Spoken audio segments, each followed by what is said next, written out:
sekali berjumpa dengan Anda semua dalam kesempatan ini. Dan memang kalau diceritakan dulu sih saya memang bukan Buddhis. Sejak dalam kandungan bukan Buddhis. Turunan saya, maksud saya bukan turunan, angkat atasan saya. Kalau turunan kan di bawahnya. Saya tidak ada bawahnya. Istri, anak. Tapi atasan saya maksudnya orang tua, kemudian saudara-saudara dari ayah, saudara-saudara dari ibu. Memang tidak ada yang Buddhis. Sehingga ketika saya belajar agama Buddha, orang juga heran sama saya. Kok bisa? Padahal lingkungannya memang bukan Buddhis. Apa sebetulnya yang memotivasi seseorang belajar agama Buddha?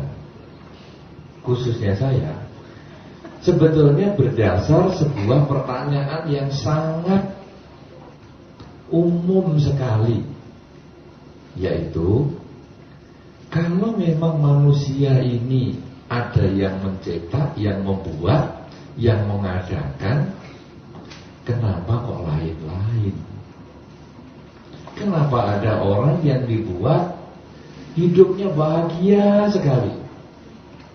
Kenapa ada orang yang dibuat sejak lahir terkondisi di tempat yang menderita sekali? Ada orang yang dibuat sejak kecil pandai sampai tua. Ada yang dibuat sejak kecil idiot terus sampai tuanya tetap idiot. Ini membuat sebuah pertanyaan, kenapa bisa demikian? Tanyakan kenapa. Kemudian saya mencoba mempelajari beberapa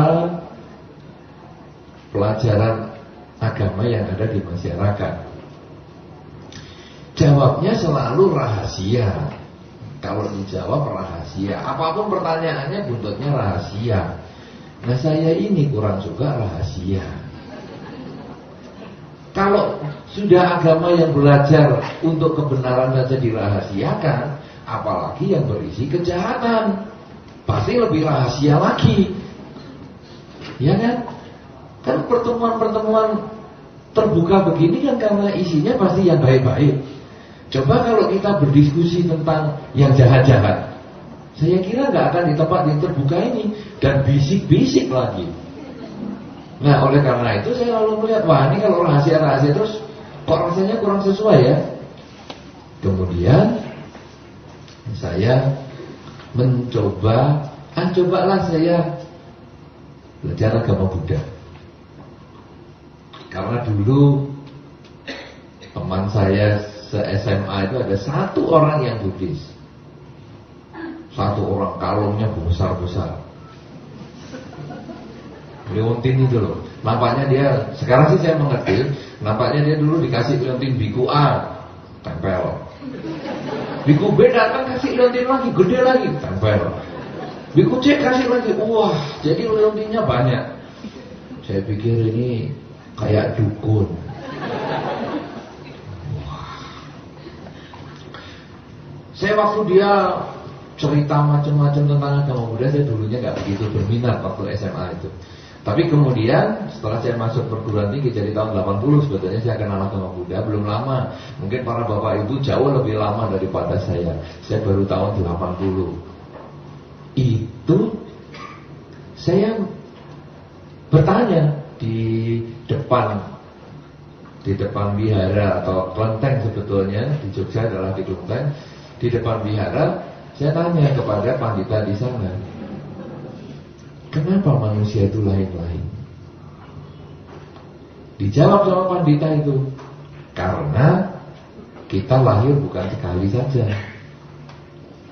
Orang yang pandai di zaman ini, karena dulunya dia memang sudah suka membagikan kemampuan pikirannya, dia punya inisiatif untuk melakukan suatu kebaikan, selalu menggunakan otaknya ini untuk kebaikan orang lain, manfaatkan untuk kebahagiaan lingkungannya. maka dia menjadi orang pandai. Kenapa jadi orang bodoh? Karena di kehidupannya yang lama dia suka cuek-cuek. Kalau ditanya ini bagaimana begini, gak usah dipikirin. Itu bagaimana rumah tangga kita, gak usah dipikirin. Bagaimana kantornya, gak usah dipikirin. Lama-lama otaknya karena gak usah dipikirin, otaknya gak pernah dipakai. Lahir bodoh sungguhan. Jadi begitu ditanya bagaimana rumah tangga, nggak bisa mikir. Bagaimana pekerjaan, nggak bisa mikir. Karena memang betul-betul begitu kepala digoyang, duduk. Wah, kosong. Kemudian saya tanya lagi, kenapa ya ada orang kok lahir kakinya nggak ada? Karena dulu dia memang suka meniadakan kakinya makhluk lain. Jangkrik di kakinya dicopotin. Nah karena tanam copot-copot kaki, rasain sekarang kalau nggak punya kaki bagaimana? Nah kalau ada juga kakinya yang 4. Katanya tadi kakinya 2 jadi 1. Sekarang kok juga ada kakinya 4 di perut. Dia berjawaban juga. Karena ada juga yang iseng jangkrik, nyopot 2 kaki dari jangkrik lain, di lem di perutnya jangkrik yang lain. Memang ada beberapa orang yang begitu. Oh kan eksperimen kan. Cecak buntut 2 bagaimana? Ambil buntut cecak yang lain, dilem dengan buntut cecak yang lain. Akhirnya ini cecaknya buntut 2. Akhirnya ya coba rasain kalau di perut juga ada kakinya bagaimana. Oh. Kemudian pertanyaan itu terus saya tanya macam-macam, ada jawabnya semua. Kemudian pertanyaan yang berikut, bagaimana membuktikan kalau ada kehidupan yang dulu? Karena kalau cuma nggak bisa dibuktikan, ya itu nanti jadinya rahasia lagi. Nah biasanya kemudian buktinya meditasi. Orang kadang meditasi kemana? Yang dulu mana? Tidak ketemu. Nah kemudian yang saya tanya itu mengeluarkan beberapa laporan jurnal-jurnal kesehatan dari Eropa. Dia mengatakan ini loh buktinya. Dokter-dokter yang bukan Buddhis itu dia menggunakan hipnosis, menghipnosis seseorang, kemudian orang ini bisa ditanyain, kamu ingat gak dulu waktu masih kecil? Kamu ingat gak dulu waktu masih bayi? Kamu dulu ingat gak sebelum dilahirkan sekarang? Dan seterusnya. Akhirnya terbukti mereka yang dulunya misalnya menyiksa makhluk, sekarang akhirnya hidupnya juga kurang bagus. Mereka yang dulunya banyak berbuat baik, sekarang hidupnya bahagia. Nah itu sebetulnya yang membuat saya pertama kali ternyata agama Buddha ini bisa dibuktikan. Bukan isinya rahasia. Kalau demikian saya ingin belajar. Nah kemudian saya mencoba belajar. Tiap hari belajar. Dan makin dipelajari makin menyenangkan. Karena ternyata di dalam Dhamma ini apa saja bisa menjadi pelajaran. Saya berangkat dari muka yang beda-beda. Kenapa? Karena saya melihat di dalam kehidupan saya, waktu sekolah, waktu apa, selalu disuruh oleh orang tua belajar, biar pintar. Semua anak disuruh belajar, biar pintar.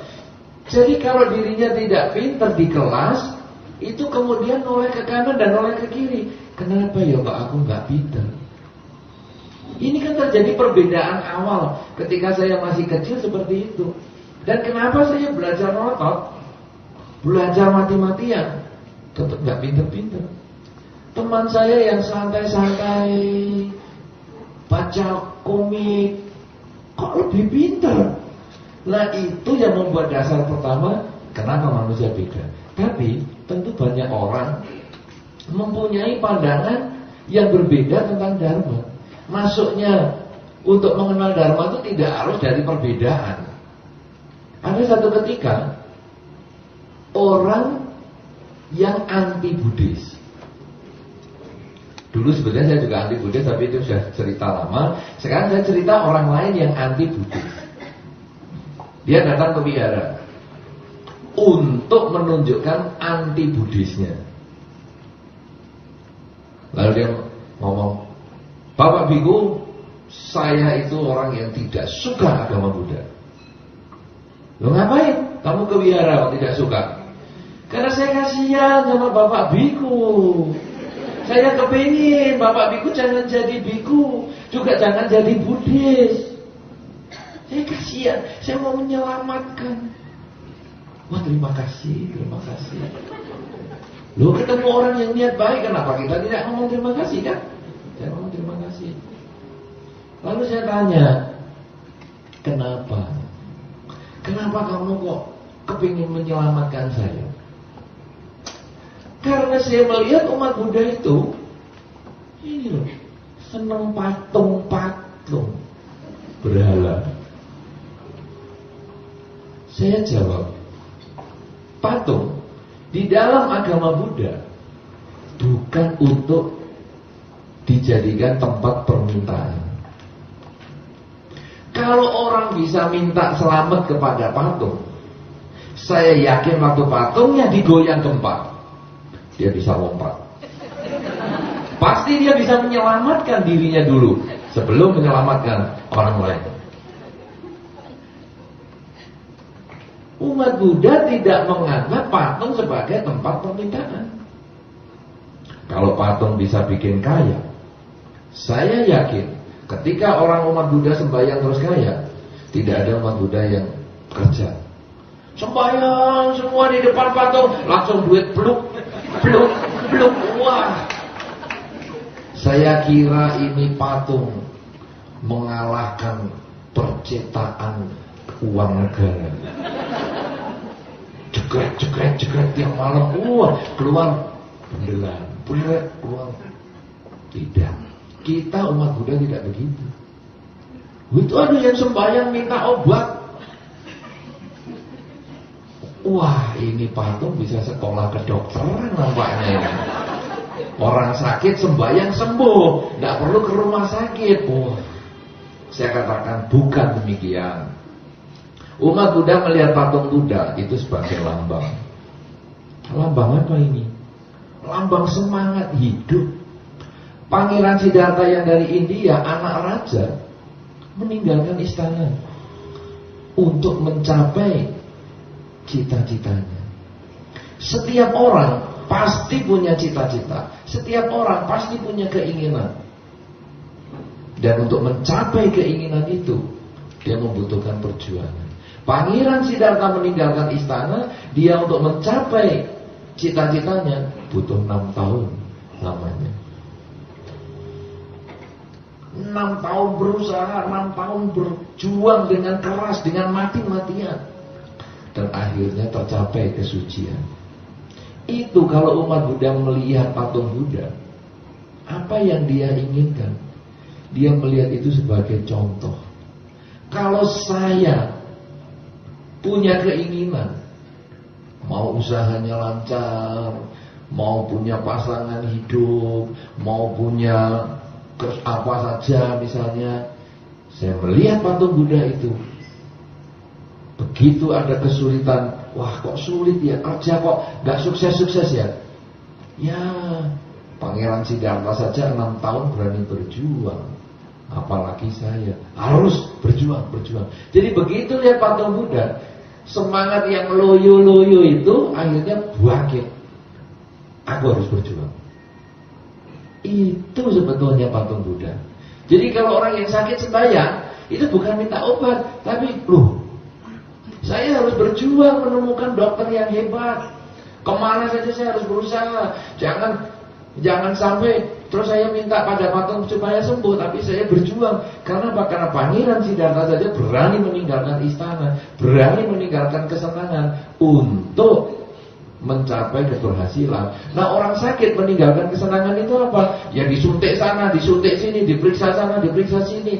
ya sudah, untuk mencapai hasil. Nah, ketika kita mengalami kesulitan dalam pekerjaan, melihat patung Buddha, bukan sembahyang minta rezeki sehingga, loh kok saya sudah sembahyang habis-habisan, dupanya sudah banyak, kok duitnya nggak keluar-keluar di meja sembahyang ini, malah tikus yang datang, kecoa lah, cicak lah. Bukan. Tapi kita lalu berpikir, loh Pangeran Siddhartha aja 6 tahun berani berjuang, meninggalkan kebahagiaan yang di istana. Berarti kalau saya mau sukses dalam pekerjaan, saya harus meninggalkan kesenangan saya, kencangkan ikat pinggang, terus kerja, berjuang, sukses. Nah, ini sebetulnya patung Buddha sebagai lambang. Lalu ngapain? Pakai dukun. Itu kan pekerjaan dukun. Karena saya kalau pergi ke dukun-dukun, katanya si orang yang anti Buddhis tadi, setelah saya terangkan patung Buddha, dia mengerti, lalu dia mencoba yang lain. Nah, itu apa gunanya? Dupa itu kan jelas pekerjaannya demit, pekerjaannya setan, pekerjaannya iblis. Saya katakan, umat Buddha pakai dupa itu juga punya lambang, bahwa seperti dupa yang wangi. Umat Buddha itu harus melihat tindakannya dia. Mampu nggak dia setelah memasang dupa yang wangi sehingga harumnya semerbak ke seluruh ruangan itu, mampu nggak dirinya itu juga mewangikan lingkungannya? Dupanya 3. Kenapa? Karena ini mewakili pikiran, ucapan, perbuatan. Jadi ketika seorang umat Buddha memasang dupa 3, itu artinya mampu gak pikiran, ucapan, dan perbuatan saya ini diarahkan untuk mewangikan ruangan, mewangikan lingkungan saya. Jadi kepada orang tua saya juga selalu mewangikan dengan pikiran yang baik, ucapan baik, perilaku yang baik. Kepada teman juga demikian, kepada teman kerja, bahkan kepada musuh sekalipun begitu. Karena asapnya dupa itu tidak milih musuh. Jadi kamu tadi kan yang anti Buddhis, waktu saya pasang dupa, itu tidak asapnya itu begitu lihat hidungmu, oh ini anti Buddhis ya, belok ya, cari yang lain. Tidak, kamu anti Buddhis, tetap hidungmu dimasuki dupa. Saya yang Buddhis, tetap hidung saya juga masuk, dan dupanya juga tidak milih. Oh ini biku nih, hidungnya masuknya lebih banyak, dupanya. Biar berkah katanya. Ini kamu kan anti Buddhis, belokkan. Tidak. Asap dupa itu kemana saja sama masuknya. Artinya seorang umat Buddha ketika sembahyang itu kemudian berpikir, apakah perilaku saya, ucapan saya, dan pikiran saya ini bisa tidak membedakan kebajikannya ini baik kepada mereka, saudara kita, keluarga kita, teman kita, orang yang tak dikenal, bahkan musuh kita. Tidak akan kita bedakan kebajikannya. Nah itulah dupa. Lah itu kembang-kembang, itu kan juga kerjaannya demit, dukun. Salah. Kembang itu menunjukkan waktu, bahwa kebajikan kita itu ada umurnya. Hari ini kembangnya bagus, ini kembang sungguhan, ya bagus. Karena saya sering kalau ceramah kembangnya karet atau kembangnya plastik. Kalau ini asli. Kembang yang asli ini mekar indah, tapi besok layu dia dibuang. Artinya ini ada umur. Ketika dia bagus, ketika dia mekarnya indah, dia diletakkan di tempat yang paling bagus. Demikian pula diri kita. Ketika diri kita masih indah, ketika diri kita masih kuat, ketika diri kita masih sehat, pikiran, ucapan, dan perbuatan berikan yang terbaik kepada lingkungan kita, siapapun juga. Karena begitu kita seperti bunga yang layu, langsung sudah tidak bisa apa-apa di tempat tidur, langsung napas pun juga lupa. Kita cuma dibuang. Ya kan? Anda sudah pernah bertemu dengan orang yang tak bermanfaat? Napas saja sudah tidak ada, kan tidak disimpan, dibuang. Sama dengan bunga, dibuang. Demikian pula seseorang yang sudah tak ada nafas, orang yang sudah meninggal juga demikian. Maka ketika kita meninggal dunia, kita sudah tidak ada artinya lagi, kita akan dibuang. Nah, mumpung masih segar, mumpung masih sehat, begitu kita melihat bunga di altar, mumpung masih segar, masih sehat, masih kuat, ayo isi pikiran dengan yang baik, ucapan baik, perilaku baik. Nah, akhirnya orang yang anti Buddhis ini mulai tahu, ternyata agama Buddha ini altarnya bukan sembahyang setan. Altarnya ini pelajaran. Sehingga setiap kali umat Buddha memasang dupa, dia ingat perilakunya supaya menjadi lebih baik. Ketika dia melihat bunga, dia ingat waktunya bahwa kematian akan selalu datang. Kita harus mengisi hidup ini dengan kebaikan. Nah, sejak itu dia sudah tidak memusuhi agama Buddha. Masalah dia tidak jadi Buddhis itu urusan dia. Karena di dalam Dharma, seseorang mau belajar Dharma, tidak harus dia menjadi seorang umat Buddha. Orang boleh melaksanakan Dharma tanpa mengaku dirinya agama Buddha pun tidak masalah. Kenapa? Karena yang penting di dalam Dharma adalah perubahan pikiran menjadi orang yang lebih baik. KTP-nya Buddhis 3 kali, kemudian sudah mengumpulkan foto-foto dengan biku yang banyak sekali. Di beberapa tempat saya melihat rumah orang dipajang dengan foto biku bermacam-macam. Padahal biasanya saya melihat foto dia salaman dengan presiden, foto salaman dengan menteri, foto salaman dengan Pak Camat, foto salaman dengan calon mertua. Ini foto dengan biku ini, biku itu, wah senang sekali. Tapi kalau perilakunya belum berubah, dia bukan Buddhis. Dia masih KTP-nya yang Buddhis. Tapi walaupun dengan biku sekalipun tidak ada yang dikenal, kemudian tata upacara yang seperti yang tadi dibaca itu juga nggak ngerti. You know, tadi kan membaca Dhammapada, wah ini, ya saya dulu juga begitu. Waktu pertama saya membuka buku agama Buddha, ini tulisan kok ngumpul semua, ini apa ini? Sudah nggak ngerti yang begituan. Nah, kalaupun tidak mengerti tidak masalah, karena selama perilaku kita baik, ucapan kita baik, kemudian cara berpikir kita baik, dan selalu menyadari hidup yang tidak kekal ini selalu berubah, terbatas oleh waktu.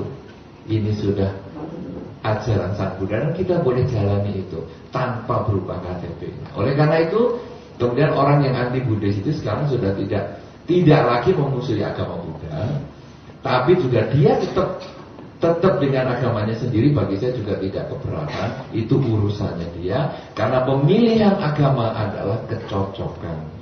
Tapi masalahnya sekarang dia sudah tidak menentang lagi, karena dia sudah mengerti apa sih itu agama Buddha. Nah, ini yang bagi saya lebih saya tekankan. Kenapa kita memilih agama Buddha? Karena sesungguhnya agama Buddha itu bisa digunakan oleh siapapun juga. Itu kalau pakaian ya all size lah. Siapa saja bisa pakai ya. Seperti sandalnya hotel itu loh. Siapa saja bisa pakai. Mau laki mau perempuan bisa pakai. Tidak ada problem. Karena kalau agama Buddha ini ajarannya hanya berlaku untuk umat Buddha, saya malah nggak suka.